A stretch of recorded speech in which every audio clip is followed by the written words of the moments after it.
هذه هي الضابطة وهبة خرشش اللي كانت خدامة في البوليس الجديدة. تعرفت في الصحافة في مواقع التواصل الاجتماعي بالقصة متاعها مع الرئيس ديالها في الخدمة المدعو عزيز بومهدي، اللي كان لاصقها وكيتحرش بها وباغي يفسد معها بأي ثمن، واخا هو عارف أنها سيدة مزوجة وأم. وفاش ما راطتش ليه قلبها معها ابتزاز ومضايقات وتهديدات. السيدة فاش تشكت بهاد السلقوط عوض ما تاخد حقها بالعكس غير ما زادوا قنطوها بها، ووصلت بهم يديروا ليها الكاميرات ويصوروها هي وبنتها اللي هي اصلا مازال طفله، ويعطيو القناه الدعاره شوف تيفي تنشرهم على العموم.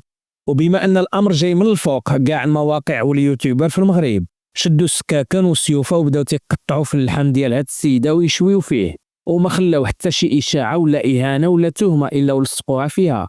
وفي النهايه جابوا ليها التهم وبغاو يغرقوها في الحبس، الا ان ربي لطف بها وهربت للصبليون ومنها التحقت بالزوج نتاعها في ميريكان.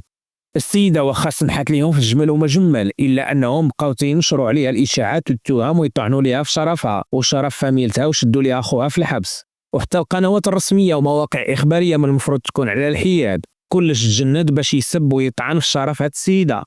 هادشي كله غير حيت ما بغاش تريط لواحد السلقوط ما تيعرفش يفرق ما بين الانسان والحيوان، وما بين العمل والتسلقيط، وما بين بنات العائله والعاهرات اللي ربما كبر وتربى في احضانهم، لانه كون تربى في احضان بنات العائله ما كانش يدير بنات الناس هادشي كله.